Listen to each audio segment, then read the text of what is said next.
নারী ও মানুষ নর মানুষ সৃষ্টি মহান স্রষ্টার কর্মগুণে আমরা মানুষ নেই তো কোনো অহংকার। আসসালামু আলাইকুম। লাভেলো নিবেদিত মহিলাঙ্গনের আজকের পর্বে সবাইকে স্বাগতম। মহিলাঙ্গন এনটিভির একটি নিয়মিত পাক্ষিক অনুষ্ঠান। শুরুতেই আলোকপ্রভা। নারী ও মানুষ নর মানুষ। আলোকপ্রভায় আজ স্টুডিওতে আমাদের সঙ্গে উপস্থিত আছেন প্রফেসর ডক্টর সালমা আইনি, শিক্ষক ও লেখক। আসসালামু আলাইকুম রহমতুল্লাহি ওয়া বারাকাতুহু। আপা, আলোকপ্রভায় আমরা নারী সাহাবীদের নিয়ে কথা বলি। আজ আমরা কার কথা শুনবো? আজ আমরা এমন একজনের কথা শুনবো ইনশাআল্লাহ তাআলা, যার কথা বলে শেষ করা যায় না। তিনি হচ্ছেন আমাদের নবী সাল্লাল্লাহু আলাইহি ওয়াসাল্লামের অতি প্রিয় কন্যা ফাতিমা। তার মানে তিনি হচ্ছেন ফাতিমা বিনতে রাসূল সাল্লাল্লাহু আলাইহি ওয়াসাল্লাম। হযরত রাসূল করিম সাল্লাল্লাহু আলাইহি ওয়াসাল্লামের নবুয়ত প্রাপ্তির ৫ বছর আগে ফাতিমা রাদিয়াল্লাহু তাআলা আনহা উনি মক্কা শরীফে জন্মগ্রহণ করেন। আর এখানে একটি মজার বিষয় হচ্ছে, যদি আমরা এখন তার পিতৃ পরিচয় আর মাতৃ পরিচয় খুব ফর্মালি বলি, তাহলে একটু আমাকে সময় নিয়ে বলতে হচ্ছে। নিশ্চয়ই। তার পিতা হচ্ছেন সাইয়্যিদুল কাওনাইন রাসূল রাব্বিল আলামিন আবুল কাসিম মোহাম্মদ ইবনে আবদুল্লাহ ইবনে আব্দুল মুত্তালিব, এবং মাতা সারা বিশ্বের নারী জাতির নেত্রী এবং উম্মুল মুমিনিন খাদিজা বিনতে খুয়াইলিদ রাদিয়াল্লাহু তাআলা আনহা। ফাতিমার যখন জন্ম হয় তখন মক্কার কুরাইশরা পবিত্র কাবা শরীফ তারা একটি সংস্কারের কাজ চালাচ্ছিলেন। আর আমরা আগেই বলেছি যে এটি ছিল রাসূল সাল্লাল্লাহু আলাইহি ওয়াসাল্লামের নবুয়ত প্রাপ্তির ৫ বছর আগেকার ঘটনা। ফাতিমার জন্মগ্রহণ তার মহান পিতামাতার জন্য একটি অনাবিল অফুরন্ত আনন্দ বয়ে নিয়ে আসে। আর এখানে একটি মজার ব্যাপার হচ্ছে যে খাদিজা রাদিয়াল্লাহু তাআলা আনহার অন্যান্য সন্তানরা যখন জন্মগ্রহণ করেন তাদেরকে সবসময় ধাত্রী মায়ের কাছে পাঠানো হয়েছিল, কারণ তখনকার আরবীয় নীতিই ছিল সেটি, রীতিনীতি। সম্ভ্রান্ত বংশীয়রা তাদের ছেলে মেয়েদেরকে ধাত্রী মায়ের কাছে লালন পালনের জন্য পাঠাতেন। আর আমাদের ফাতিমা বিনতে রাসূল সাল্লাল্লাহু আলাইহি ওয়াসাল্লামের ক্ষেত্রে এটি ঘটেনি। খাদিজা রাদিয়াল্লাহু আনহা নিজেই তার লালন পালনের ভার নেন, সম্পূর্ণ ভার নেন। এবং তাহলে দেখা যাচ্ছে যে একদম শুরু থেকেই হযরত ফাতিমা রাদিয়াল্লাহু তাআলা আনহা একটি পূত পবিত্র পরিবারে, গৃহে, বাসস্থানে তার মহান পিতামাতার তত্ত্বাবধানে লালিত পালিত হয়ে বেড়ে ওঠেন এবং নবুয়তের স্বচ্ছ ঝর্ণাধারায় তিনি আপ্লুত হতে থাকেন। আপা, আপনার কাছে এবারে একটু জানবো যে হযরত ফাতিমা রাদিয়াল্লাহু তাআলা আনহা, তাকে তো আমরা মহিয়সী বলে জানি। তার এই শ্রেষ্ঠত্বের কারণগুলো নিয়ে যদি আপনি কিছু বলেন। জি, আসলে তার শ্রেষ্ঠত্বের কারণ অনেকগুলো, আমরা ঠিক একটু এক এক করে বলে যাই। সেটি হচ্ছে প্রথমতই হলো যে তার মহত্ব মর্যাদা আভিজাত্য শ্রেষ্ঠত্বের যেসব কথা বলা হয় তার সুনির্দিষ্ট কতগুলো কারণ রয়েছে, কারণ ছাড়া তাকে এই বিশেষণে ভূষিত করা হবে না। প্রথম কারণ হচ্ছে তার পিতা অর্থাৎ মুহাম্মদ সাল্লাল্লাহু আলাইহি ওয়াসাল্লাম, তিনি মানবজাতির আদি পিতা আদম আলাইহিস সালামের শ্রেষ্ঠ সন্তান, সবচেয়ে মহামানব তিনি, এবং তিনি আদি পিতার শ্রেষ্ঠ সন্তান। আর তার মা বিশ্বের নারী জাতির নেত্রী, আগেই বলেছি, এবং তিনি সর্বপ্রথম ইসলাম কবুলকারী ব্যক্তিত্ব। যখন কেউ রাসূল সাল্লাল্লাহু আলাইহি ওয়াসাল্লামে বিশ্বাস আনেনি তখন খাদিজা রাদিয়াল্লাহু তাআলা আনহা নবীর নবুয়তে বিশ্বাস স্থাপন করেছিলেন এবং আল্লাহ সুবহানাহু ওয়া তাআলা তাকে প্রভু হিসেবে মেনে নিয়েছিলেন, এবং তিনি উম্মুল মুমিনিন খাদিজা বিনতে খুয়াইলিদ। তারপরে ফাতিমা হচ্ছেন গিয়ে তার স্বামী দুনিয়া এবং আখিরাতের নেতা আমিরুল মুমিনিন হযরত আলী রাদিয়াল্লাহু তাআলা আনহু। তাহলে এইরকম একজন ব্যক্তিত্বের তিনি স্ত্রী ছিলেন। তার দুজন পুত্র সন্তান ছিল, আমরা জানি, তারা আল হাসান এবং আল হুসাইন, এবং তারা জান্নাতের, এটি ডিক্লেয়ার যে জান্নাতের যুবক যারা থাকবেন তাদের দুই মহান নেতা, এবং রাসূল সাল্লাল্লাহু আলাইহি ওয়াসাল্লামের সুগন্ধি হিসেবে তাদেরকে ডাকা হতো। তারা ছিলেন নবী সাল্লাল্লাহু আলাইহি ওয়াসাল্লামের নয়নের মণি। একেবারেই।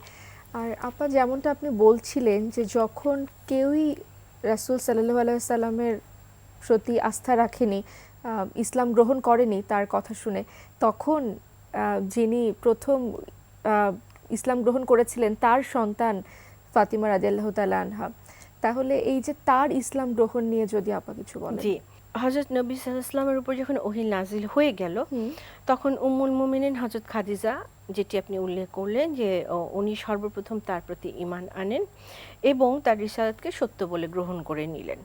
আর রাসূল সাল্লাল্লাহু আলাইহি ওয়াসাল্লামের প্রতি প্রথম পর্বে যেসব মহিলা ঈমান আনেন তাদের মধ্যে প্রথম ভাগেই ছিলেন হচ্ছে তাদের কন্যারা, এবং সেই কন্যারা কারা আমরা জানি, জায়নাব, রুকাইয়া, উম্মে কুলসুম এবং ফাতিমা রাদিয়াল্লাহু তাআলা আনহা। এনারা সবাই প্রথম দিককার মুসলিম, কেননা যখন মা ইসলাম গ্রহণ করে ফেলেছেন এবং ওনারা ওনাদের ছত্রছায়ায় বড় হয়েছেন, ছত্রছায়ায় তখন তারা রয়েছেন, কাজেই খুব স্বাভাবিকভাবেই বলা যায় যে ইসলামের ছোঁয়া অটোমেটিক্যালি তাদেরকে স্পর্শ করে গেল। আর ইবনে ইসহাক হযরত আয়েশা রাদিয়াল্লাহু তাআলা আনহার সূত্রে বর্ণনা করেন, তিনি বলেছেন আল্লাহ যখন তার নবীকে নবুয়তকে ভূষিত করলেন তখন খাদিজা ও তার কন্যারা ইসলাম গ্রহণ করেন, মানে ইতিহাস থেকে এটা জানা যায়।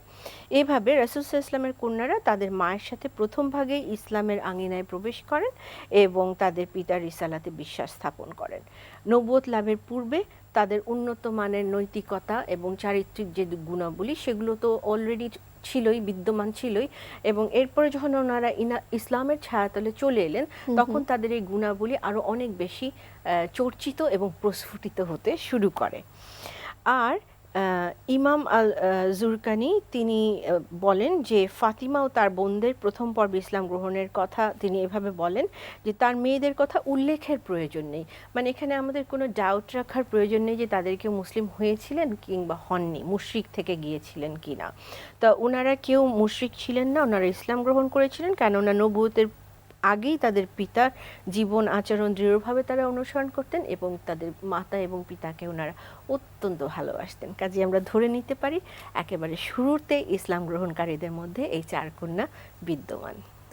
আপা, ফাতেমা রাদিয়াল্লাহু তাআলা আনহা তিনি যখন কিশোরী ছিলেন, তার সেই কিশোর বয়সে তিনি কেমন করে রাসূল সাল্লাল্লাহু আলাইহি সাল্লামকে সহযোগিতা করতেন? জি, এটি একদিক থেকে ফাতিমার চরিত্রের যে দৃঢ়তা, এত ছোট বয়স থেকে উনি যে আসলে একটি বিশেষ মানুষ হিসেবে বড় হয়ে উঠছেন, কতগুলো দিক বিশ্লেষণ করলেই সেটি বোঝা যায়। তো আমরা জানি যে নবী সাল্লাল্লাহু আলাইহি ওয়াসাল্লামের উপর ওহী নাজিল হয়ে গেল, আর ওহী নাজিল হয়ে যাওয়া মানেই এখন একটা বিরাট বিপদে নিজেকে ফেলে দেওয়া, কারণ তিনি এখন আল্লাহ সুবহানাহু ওয়া তাআলার একত্ববাদকে পৌত্তলিকতার ভেতরে উনি এটি প্রচার এবং প্রসার শুরু করবেন। তার মানে ধরে নিতে পারি যে আমরা হযরত খাদিজা রাদিয়াল্লাহু তাআলা আনহা এবং ওনার পরিবারের একেবারে অন্তর্গত সদস্যরা ছাড়া সবাই এখন তার শত্রুতে রূপান্তরিত হয়ে যাবে, অতি বন্ধুরা শত্রু হয়ে যাবে। তো তিনি আল্লাহ রাব্বুল আলামিনের নির্দেশ মতো ইসলামের দাওয়াত এবং ইসলামের দিকে মানুষকে আহ্বান করতে শুরু করে দিলেন। এর জন্য যত রকমের তিক্ত অভিজ্ঞতা, শারীরিক, মানসিক, আত্মিক সবকিছুই তার শুরু হয়ে গেল। যেহেতু এখন তিনি বিপদে পড়বেন, অত্যাচার, নির্যাতন, অস্বীকৃতি, তাকে মিথ্যাবাদী বলা হবে, যিনি কিনা আল আমিন হিসেবে প্রসিদ্ধ, সেই ব্যক্তি এখন একেবারে একটি অন্য চরিত্রে রূপান্তরিত করার জন্য কুরাইশরা উঠে পড়ে লাগলো। তো তারা এত বাড়াবাড়ি শুরু করে দিতে লাগলো এক সময়ে যে কুরাইশের, এখানে আমরা একটু ঘটনা বলবো যে সব সময় তো তারা ওনাকে ঠাট্টা বিদ্রুপ করেই যাচ্ছে, সে ব্যাপারে তো কোনো, উনি পাগল, উনি মিথ্যাবাদী, উনি কলুষিত মন ইত্যাদি। তো এই সময় হলো কি একদিন, তখন ফাতিমা রাদিয়াল্লাহু তাআলা আনহা ছোট শৈশবে রয়েছেন। তো এখন পিতা যে তার জীবনের একটি অত্যন্ত কঠিন সময় অতিবাহিত করছেন এটি তিনি মন প্রাণ দিয়ে বুঝতে পারছেন। উনি বাবার সাথে সাথেই ঘুরঘুর করতেন। তো একদিন হলো কি, একদিন একটা খুব খারাপ লোক ছিল তখন, তার নাম উকাবা ইবনে আবি মুইত। তার বাবার সাথে, মানে নবী সাল্লাল্লাহু আলাইহি ওয়াসাল্লামের সাথে এত নিকৃষ্ট আচরণ করলো যে তিনি সেটি আজীবন ভুলতে পারেননি। এটি খুব গুরুত্বপূর্ণ একটি ঘটনা। এটি ছিল যে এই লোকটি আসলে তার কোনো ঠিক ঠিকানা ছিল না, বংশ পরিচয় ছিল না। তো তার নিকৃষ্ট জীবনযাপন এবং তার নিজেকে তুলে ধরার জন্য বা অন্যের সহমর্মিতা পাওয়ার জন্য সবচেয়ে নিকৃষ্ট কাজগুলো করতে সে এগিয়ে আসতো। তো একদিন হয়েছে কি, কুরাইশরা একটি বৈঠকে বসে আছে আর তখন নবী সাল্লাল্লাহু আলাইহি ওয়াসাল্লাম সিজদায় আছেন। আচ্ছা। তো এই কুরাইশরা তখন বলল যে এই যে দেখো মোহাম্মদ এখন সিজদায় পড়ে আছেন, তো আমাদের মধ্যে কে আছে যে কিনা এই একটি উটের নাড়ি ভুঁড়ি ছিল পচা, তো হুম। তারা বলল যে ওনার ঘাড়ের উপরে পিঠের উপরে এই উটের নাড়ি ভুঁড়িগুলি কে রেখে আসতে পারবে, কারণ এটি একটি দুঃসাহসিক কাজ, কেননা নবী সাল্লাল্লাহু আলাইহি ওয়াসাল্লাম নিজেই তো কুরাইশ বংশের এবং অত্যন্ত উচ্চ মর্যাদাশীল একজন ব্যক্তিত্ব। তো এই উকাবা অতি উৎসাহের সাথে বলল যে আমি পারবো, এবং সে আগ্রহ প্রকাশ শুধু করেনি, সে আসলেই সেই ময়লা নোংরা জিনিসগুলো নিয়ে নবী সাল্লাল্লাহু আলাইহি ওয়াসাল্লামের সেই সিজদারত অবস্থায় তার পিঠের উপর ওগুলো ফেলে আসে। আমরা চিন্তা করলে বুঝতে পারি যে একে তো এটি একটি অত্যন্ত দুর্গন্ধযুক্ত একটি জিনিস, তার উপরে উটের যখন নাড়ি ভুঁড়িটি অনেক ভারী, তো ওনার শরীর তখন নুয়ে গিয়েছে, কষ্ট পাচ্ছেন, তো সে দ্রুত এই কাজটি করে সরে যায়। আর যখন এটা মানে কুরাইশরা দেখতে পেল, তারা অট্টহাসিতে ফেটে পড়ছে। আমরা একটু চোখের সামনে যদি দেখি, কল্পনা করে দেখতে দুঃখে মন ভরে যায়, মানে একেবারে দুঃখিত হয়ে পড়ে। তো এই অবস্থা সাথে সাথে বাড়িতে চলে গেল, এবং ফাতিমা রাদিয়াল্লাহু তাআলা আনহা জানতে পেরে উনি দৌড়ে চলে এলেন। ছুটে এসে তিনি অত্যন্ত দরদের সাথে নিজের হাতে বাবার পিঠ থেকে এই ময়লা জিনিসগুলো সরান, এবং পানি দিয়ে উনি বাবার দেহের সমস্ত ময়লা পরিষ্কার করেন, মাথা ধুইয়ে দেন এবং ওনাকে তার শরীরকে মুছিয়ে দেন। তো এরপরে এই উঠে, এবং উনি ওই কুরাইশদেরকে উনি অনেক শক্ত কথাও বলে আসেন এর প্রেক্ষিতে। এরপরে নবী সাল্লাল্লাহু আলাইহি ওয়াসাল্লাম তো খুব নম্রভাষী, এবং তিনি কখনো কাউকে আমাদের জানা মতো উনি সহজে কোনো সময় খারাপ দোয়া করতেন না, কিন্তু উনি যখন মাথা তুললেন তিনি বললেন, হে আল্লাহ তুমি শায়বা ইবনে আবি আকে পাকড়াও করো, হে আল্লাহ তুমি আবু জাহল ইবনে হিশামকে ধরো, হে আল্লাহ তুমি উকাবা ইবনে আবু মুকিতকে সামাল দাও, হে আল্লাহ তুমি উমাইয়া ইবনে খালাফের খবর নাও। মানে এত কষ্ট উনি পেয়েছিলেন যে উনি বদদোয়া করেন, এবং এই চারজনের সবাই যখন এটি শুনতে পেল তখন তারা ভীত হয়ে সন্ত্রস্ত হয়ে ওখান থেকে পারলে পালিয়ে বাঁচে। এবং ইতিহাস থেকে জানা যায় যে এরা চারজনের প্রত্যেকেই বদরের যুদ্ধে নিহত হয়। অসংখ্য ধন্যবাদ আপা আজকে আমাদের স্টুডিওতে এসে সময় দেবার জন্যে। আলহামদুলিল্লাহ রাব্বিল আলামিন। আলোচনার জন্য আজ স্টুডিওতে আমাদের সঙ্গে উপস্থিত আছেন মাহসিনা মমতাজ মারিয়া, এডুকেশন কনসালটেন্ট। আসসালামু আলাইকুম। আপা কেমন আছেন? আছি আলহামদুলিল্লাহ। আপা আজ আমরা কথা বলবো প্রতিবেশীর অধিকার নিয়ে, তাই শুরুতেই আপনার কাছে একটু জানতে চাই যে প্রতিবেশী কারা, কাদেরকে আমরা প্রতিবেশী বলবো? প্রতিবেশী হচ্ছে আমাদের চারপাশে যারা থাকছেন, আমাদের পাশের ঘরে বা আমাদের এলাকায়, আমাদের পাড়ায়। আর আমরা যদি ইসলামিক ডেফিনেশনটা চিন্তা করি প্রতিবেশীর, সেটা হচ্ছে যে আল্লাহ রাসূল বলেছেন আমাদের চারপাশে ডানে বামে সামনে পিছনে, এখন ওপরে নিচে, কারণ আমরা তো এখন বিল্ডিংয়ে থাকছি, 40 ঘর পর্যন্ত যারা যারা থাকছে সবাই আমাদের প্রতিবেশী। আচ্ছা। এবং এখানে একটা জিনিস আমি উল্লেখ করা প্রয়োজন মনে করছি যে এখানে কিন্তু আল্লাহ রাসূল কখনোই মুসলমান যারা শুধু তারাই তোমার প্রতিবেশী এরকম কিছু বলেন নাই। আমার চারপাশে যারাই আছেন তারাই আমার প্রতিবেশী, তারা যেই বিশ্বাসের বা যেই ধর্মেরই হোক না কেন। এখানে একটা সুন্দর একটা আরবি প্রবাদ বলাটা আমার মনে হচ্ছে ভালো হবে। আরবি একটা সুন্দর প্রবাদ আছে, খুব বহুল প্রচলিত একটা প্রবাদ। ওখানে বলা হয়েছে এরকম যে তোমরা যখন বাড়ি কিনবে বা ঘর কিনবে তখন আগে দেখে নাও এখানকার প্রতিবেশী কারা, কারণ সেটা অনেক বেশি জরুরি। তারা অনেকটা তোমার ওখানে ভালোভাবে থাকাটাকে ম্যাটার করবে। তো সেই জন্য এটাও প্রতিবেশী চুজ করার ক্ষেত্রে একটা জরুরি কারণ। আপা এবার একটু আপনার কাছে জানবো যে প্রতিবেশীদের কি কি অধিকার আছে, তাদের মানে প্রতিবেশীর প্রতি আমাদের কি কি কর্তব্য? আসলে ইসলামিক প্রিন্সিপাল অনুসারে আল্লাহ রাসূল বহুবার বহুভাবে প্রতিবেশীর গুরুত্বটা অনেক কঠিনভাবে আমাদেরকে বুঝিয়েছেন। একবার আল্লাহ রাসূল বলছিলেন এরকম যে আমাকে প্রতিবেশীর ব্যাপারে জিব্রাইল এত বেশি সতর্ক করছে, আমার ধারণা হচ্ছে যে প্রতিবেশীকে আমাদের সম্পদের উত্তরাধিকারী না করে ফেলেন আল্লাহ, মানে এরকম ভাবে ওনাকে সতর্ক করা হয়েছে। তো আসলে প্রতিবেশীর হক আমাদের উপরে, প্রতিবেশীর অধিকার আমাদের উপরে, বা আমার হক আমার প্রতিবেশীর উপরে অনেকগুলো অধিকার আছে। এর মধ্যে প্রথম যে অধিকারটা সেটা হচ্ছে যে তাদেরকে ভালোভাবে ট্রিট করা, ট্রিট করা, কাইন্ডনেস দিয়ে, সম্মান দিয়ে তাদেরকে সম্মানিত করা এবং তাদেরকে সুন্দরভাবে ট্রিট করা। এই ব্যাপারে সূরা নিসার 36 নম্বর আয়াতে আল্লাহ রাব্বুল আলামিন বলেছেন যে তোমরা তোমাদের কাছের দূরের সমস্ত প্রতিবেশীর সাথে ভালো ব্যবহার করো, তাদেরকে সম্মান দেখাও এবং তাদের ক্ষতি না করা, এটাও আরেকটা অনেক বড় অধিকার। আমরা যেটা করি যে আমরা হয়তো এখন আর ডাইরেক্ট কেউ কাউকে ক্ষতি করি না, যে আমি তাকে মেরে এসে তার ক্ষতি করলাম, ব্যাপারটা সেটা না, কিন্তু আমরা অনেক রকমের ক্ষতি করি। আমরা মানসিক ক্ষতি করি, হ্যাঁ, যেটা আরও বেশি ডেঞ্জারাস।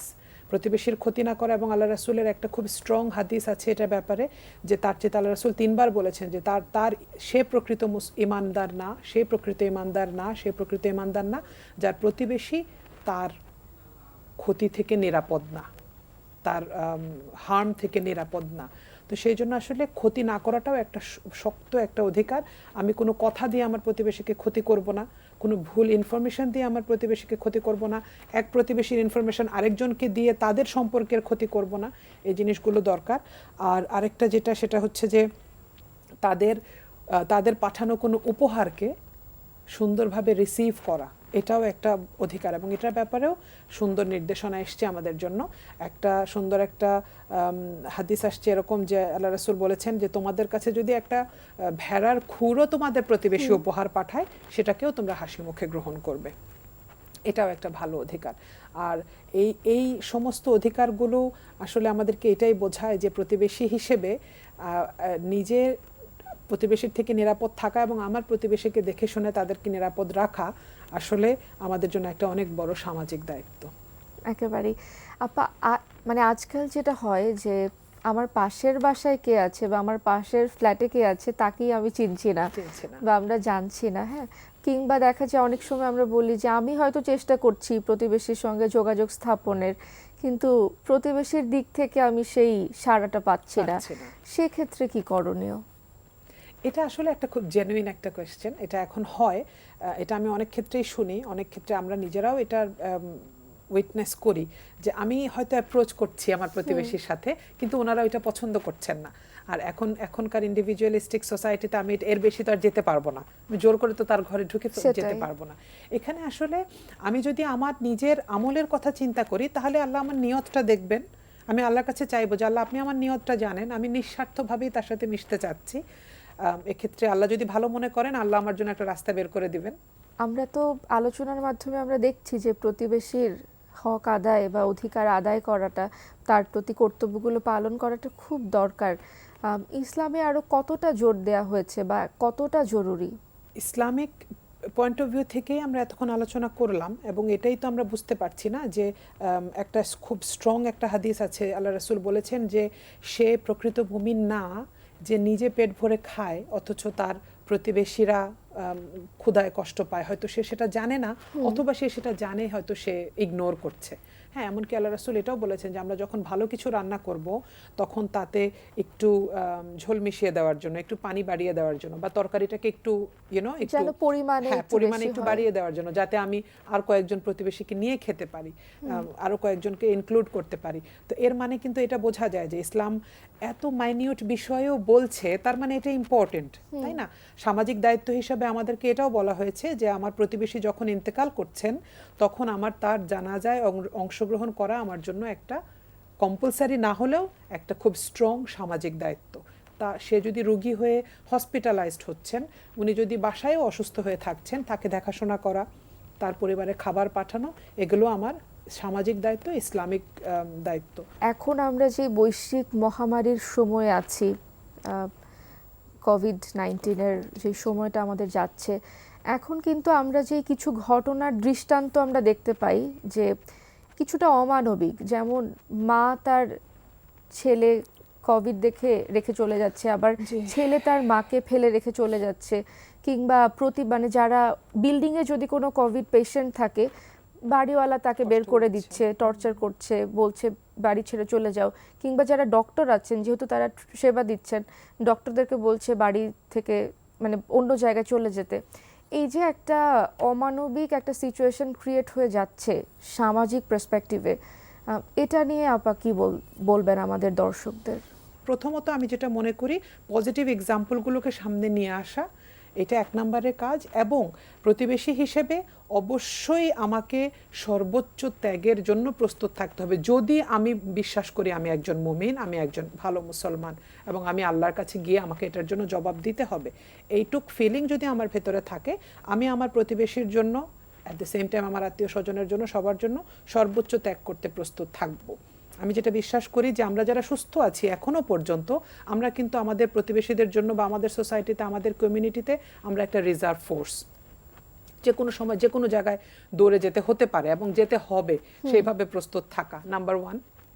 নাম্বার 2 হচ্ছে যারা এই ধরনের ট্রাবলগুলো তৈরি করছে না, যে নামতে দিচ্ছে না, তাদেরকে হসপিটালে যেতে দিচ্ছে না, একবার হসপিটালে গেলে ঘরে ঢুকতে দিচ্ছে না, ইনসাল্ট করছে, কথা বলছে, এদেরকে যতটুকু সম্ভব কাউন্সেলিং করা এবং পজিটিভলি এদেরকে মোটিভেট করা, যে আলটিমেটলি এটাতে আসলে আমার পরকালীন লাভের কথা তো বাদ দিলাম, দুনিয়াতেও কিন্তু আমার খুব ভালো হচ্ছে না, কালকে আমি নিজেই এই পজিশনে পড়ে যেতে পারি, তখন আমারই প্রতিবেশীরা আবার আমাকে হেনস্থা করতে পারেন। তো সেই জন্য আসলে উদারতার কোনো বিকল্প নাই। একেবারেই। অসংখ্য ধন্যবাদ আপা এত চমৎকার আলোচনার জন্য এবং স্টুডিওতে এসে আমাদেরকে সময় দেওয়ার জন্য। আপনাকেও ধন্যবাদ এবং এনটিভিকেও ধন্যবাদ আমাকে ইনভাইট করার জন্য। আসসালামু আলাইকুম। সুপ্রিয় দর্শক, আজকের পর্বে আমরা কথা বললাম প্রতিবেশীর অধিকার নিয়ে। বিশ্বের যে কোনো প্রান্ত থেকে যে কোনো সময়ে মহিলাঙ্গন দেখতে চাইলে ভিজিট করুন www.ntvbd.com। এছাড়াও চোখ রাখতে পারেন আমাদের ভেরিফাইড ফেসবুক পেজ এবং ইউটিউব চ্যানেলে। এছাড়াও আপনার যে কোনো মতামত, পরামর্শ কিংবা অভিমত জানাতে পারেন আমাদের ঠিকানায়। পরিচালক মহিলাঙ্গন, এনটিভি, বিএসইসি ভবন, 7ম তলা, 102 কাজী নজরুল ইসলাম এভিনিউ, কারওয়ান বাজার, ঢাকা 1215। আমাদের আজকের আয়োজন এ পর্যন্তই। আগামী পর্বে নিশ্চয়ই আমরা অন্য কোনো বিষয় নিয়ে কথা বলবো। সেই পর্যন্ত সবাই ভালো থাকুন, সুস্থ থাকুন, নিরাপদে থাকুন এবং এই বৈশ্বিক মহামারীর সময়ে জরুরি প্রয়োজন ব্যতীত অবশ্যই ঘরে থাকুন। আসসালামু আলাইকুম। সৃষ্টি মহান স্রষ্টার কর্মগুণে আমরা মানুষ নেই